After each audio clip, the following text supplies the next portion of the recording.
Most of the time, life appears to us to be completely solid and permanent. We believe this fixed view of our bodies and our thoughts and the projections of our lives and the world around us. Believe it's all true. According to Buddhism, this habit of misapprehending everything we experience is the root of all of our problems. In particular, when we think that I am real, solid, and unchanging, we put all of our energy into defending the happiness of this I at the cost of everything and everyone else. The Buddha realized this is the greatest ignorance we suffer from, and with his earth-shaking teachings on emptiness, he said, wait a minute, the world isn't as concrete as you think. Why don't you analyze what you call reality very, very carefully and check to see if it really exists the way you think. The truth is, nothing exists as it appears. And by realizing this, you'll create a happier situation for yourself and for others.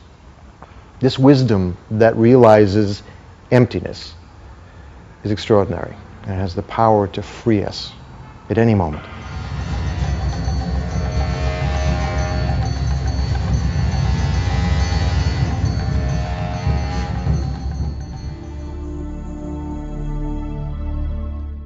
The Buddha's wisdom teachings on emptiness are complex and difficult teachings, not easy to understand.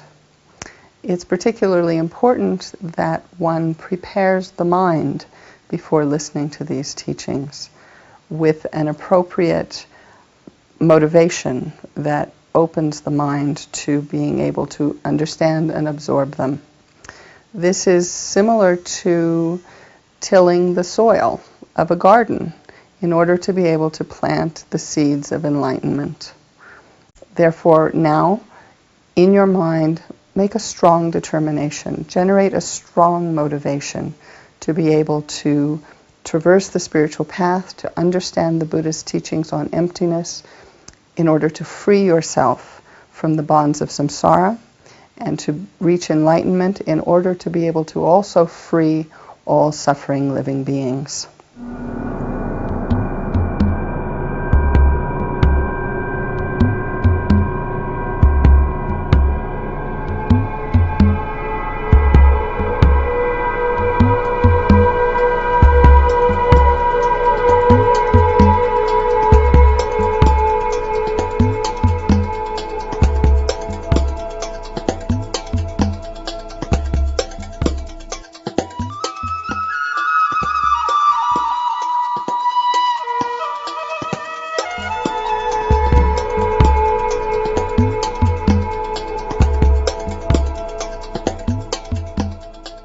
Very important point, you see, to release our confused mind or the confusion, to cut our hallucination, this the biggest suffering in our life, which continuation, this hallucination we had from beginning this is samsara rebirth, this hallucination, you see, the truly existence appearance, you see, that which is apprehended by the root of samsara, which is apprehended by the ignorance, the king of the delusion, see, the ignorance, the mind not knowing the ultimate nature of the phenomena, such as the mind not knowing ultimate nature of the I, which is the root of samsara. So therefore, this is a very essential point to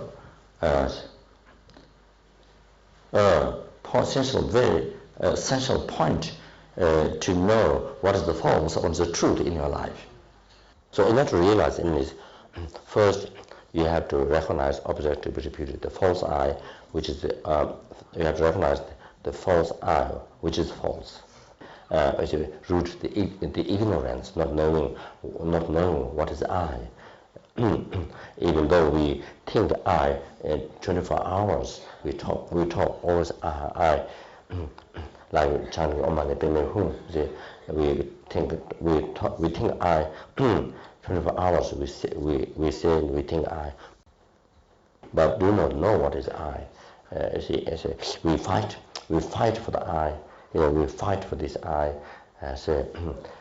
We kill other people. We kill even for this I. Even we have to kill people, kill other people, other sentient beings. Create so many, give so many harms.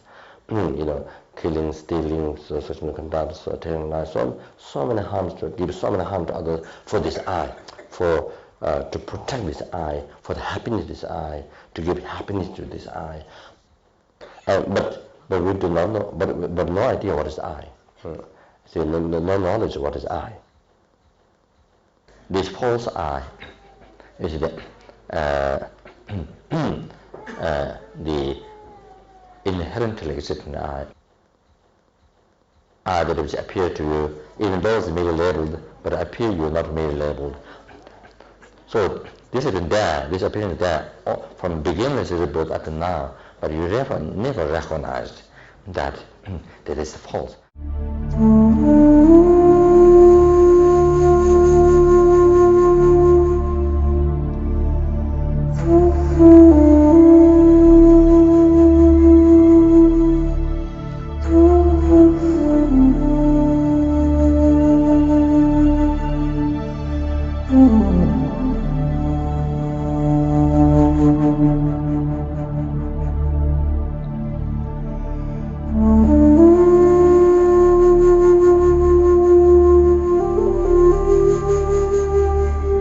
I suppose the ultimate analysis to overcome attachment is to analyze the nature of I. And also, when we analyze the nature of self, or the persons we are attached to, like I mentioned before, we can't pinpoint the real person there that we are attached to. So we end up with a sense of emptiness, and not the ordinary emptiness like an empty room, but just the emptiness of not being able to find that object of attachment. But that doesn't exist there in that person the way we perceive it. So when you experience the emptiness again, mind becomes very happy and relaxed. And the same when we analyze ourselves, if we are in a state of attachment and greed for something, then one can analyze, where is this greedy me? Where does this greedy me exist? How does it exist? So then you try to look. Is it my body? Is it my mind? You try to investigate, where is this greedy me? Is it oneness with my mind? Am I greed? Am I in the nature of greed? Can't be, isn't it? Because then you would have to be greedy all the time. So I'm not my greed. My greed is just a moment state of my mind. Okay? So who is greedy?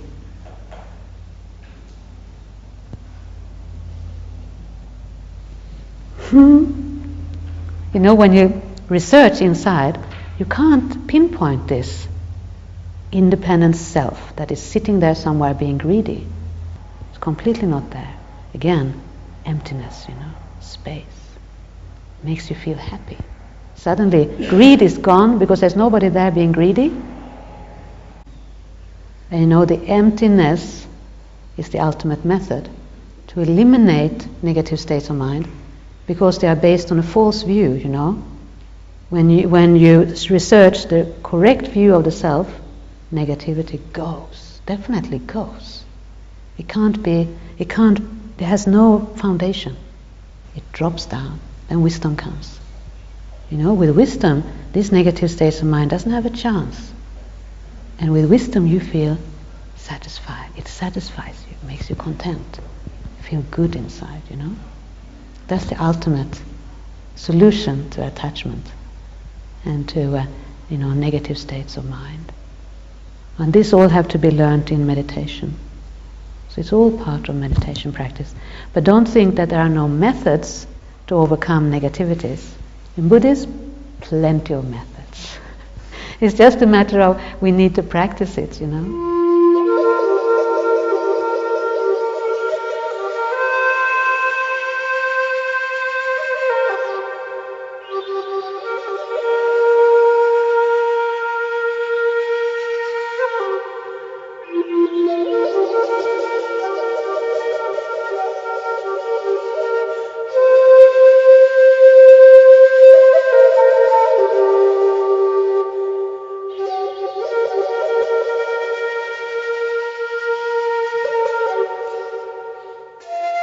According to Buddhism in general, you have the conventional mode of how things exist, which is the Davidness of David and the carpetness of carpet and the cupness of cups and like that. They've all got their own distinct conventional mode of existing, and they're all kind of in that, within that context, exist, conventionally speaking. Then you have the ultimate or final mode of existence of things, okay? And that's, if you like, the same for everything. So ultimately, Buddha would say, you cannot find inherent, self-existent glassesness. Glasses are empty of being inherent, findable, real, in and of themselves glassesness, which is how we grasp at everything, Buddha would say, due to this fundamental ignorance in our mind. It is empty of that, and empty in this sense simply means lacking that type of existence. But the ignorance within our mind, Buddha is saying, which is completely pervasive, absolutely clings to that, believes it, sees it 1,000,000,000% unceasingly. And it's a total, big, fat, rotten lie. And it's the mother of all lies, the cause of all suffering, the cause of universes, finally, the cause of everything. Okay, Buddha says it is empty of all of this. Ultimately, you cannot find glasses. Ultimately, there is no glasses from its own side. There's no David from its own side. There's no carpet from its own side. There's no kaka from its own side. The emptiness of everything, the emptiness of kaka and the emptiness of you is the same. All are empty or lack an ultimate reality, a final a findable inherentness. Conventionally, nevertheless, we indeed can point to glasses, not a problem. There are glasses there, and it would be very stupid to call it a cup. You'd be in trouble. Coffee would burn you. So the thing is, right now, there's this huge contradiction when we hear about, oh, there are glasses. Grasp. No, sorry, there are no glasses. Oh my God, chuck them out with the bathwater. We go too far. We have these two extreme ways of seeing. So we either cling to everything as having an inherent eternalistic nature. Now, interestingly, philosophically speaking, Buddhism would say that Christianity and Hinduism and Islam have this view. Just talking philosophically, not being sectarian here. Okay? Have the view of real, solid, self-existent something, real, solid, self-existent out there God, real, solid, self-existent soul. Buddhism would assert that it's not possible to be this. Buddhism would argue with the Christian and say, you've got the wrong end of the stick. Yes, there's God, but Buddha, but is interdependent. Everyone can become it, like I was saying before. It's just a philosophical discussion. And that the view we have of self-existent God out there and soul and absolute and permanent and inherent is a product of this fundamental ignorance that posits that. Therefore, doesn't see this.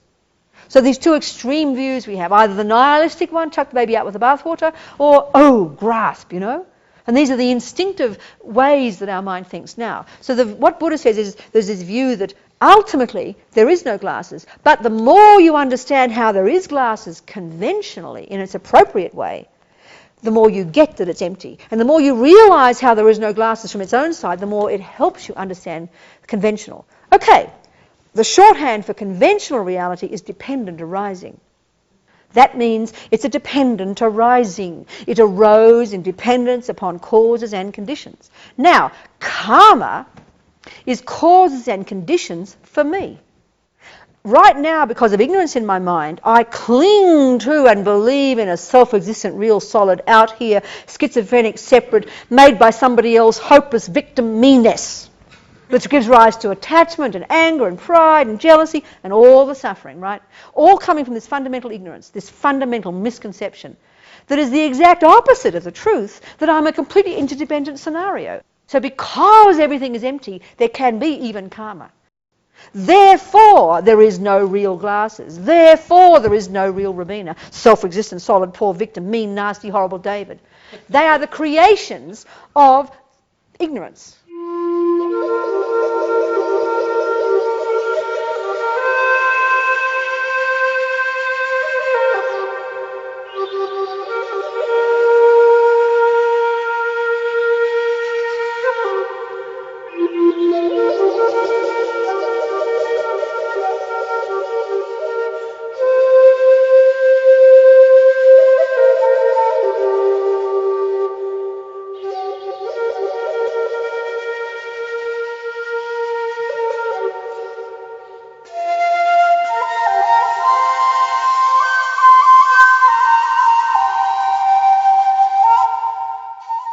The way suffering ends is it ends through insight. And it's the insight that comprehends exactly how it is that the self actually exists. It's the insight that shows us, that tells us directly that this self is impermanent, exists in dependence on other things, not independently and all in its own right. And so with that, having gained insight about how we ourselves exist, we can put a complete end, we can burst asunder the ignorance that was the root cause of samsara. Therefore, gaining wisdom is equivalent with gaining enlightenment. The wisdom that realizes the actual nature of how things exist is a wisdom realizing this famous principle in Buddhism, shunyata, variously translated in English, emptiness, voidness. And some people say, well, seems like a despairing kind of religion, pessimistic. Oh, there's nothing. Nihilistic. Oh, there's nothing. So, But in fact, shunyata is the emptiness, voidness of what? Buddhists go on, They go on. You have to find out of what something is empty. And then there's nothing mysterious at all. There's nothing mysterious about it. I am, you are, every single thing, all selves and all things in existence are empty of an independent existence. That's all. Therefore, it's simple, you see. Therefore, things are not independent. Therefore, things are dependent and interconnected. All things are connected, So, the wisdom that comes to see selflessness or emptiness or voidness immediately experiences, and so we can feel these things. It's direct and unmediated knowledge. Immediately feels our connection with all things. So, why would I think about harming that other person? He's me, Why would I think about chopping down that tree? It's me, So it's in our relationship with all other things, you know. And this is, compassion springs from this. There's no way to hold it back.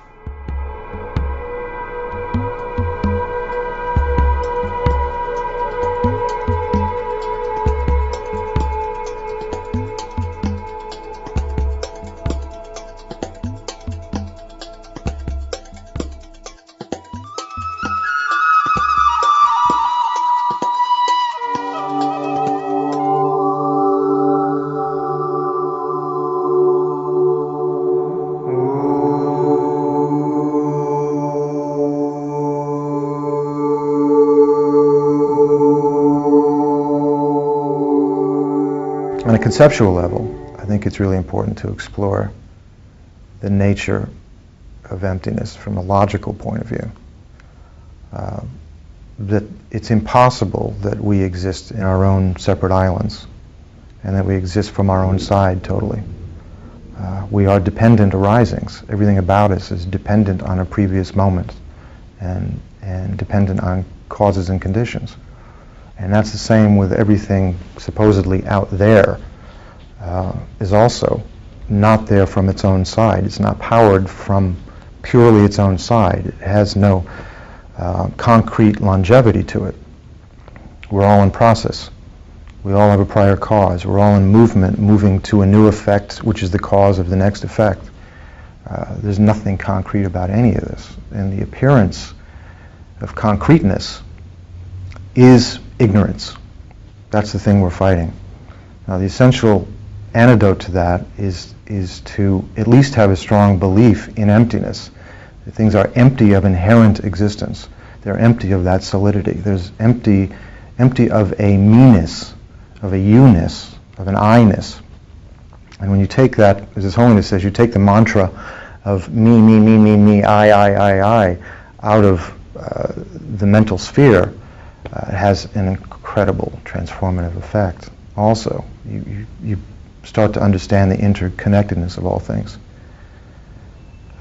Even on the simplest level, there's nothing that we see around us that we did totally ourselves. Now, being able to detach a little bit, having some experience of emptiness, even if it's imaginative, you can detach from that kind of identification with emotion and with mindsets that create a kind of static solidity to all events and situations.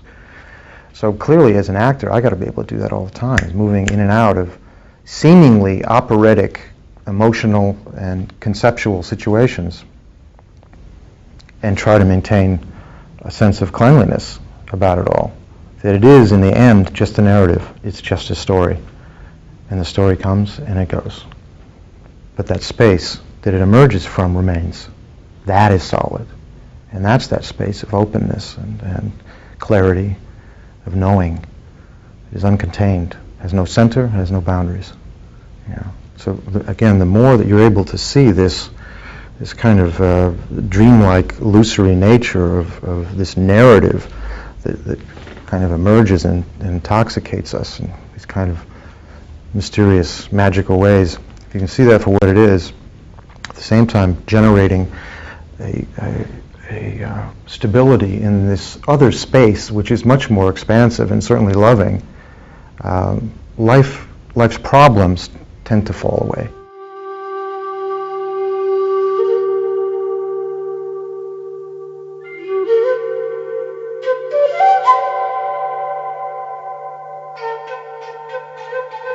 I think it helps me get less emotional about things.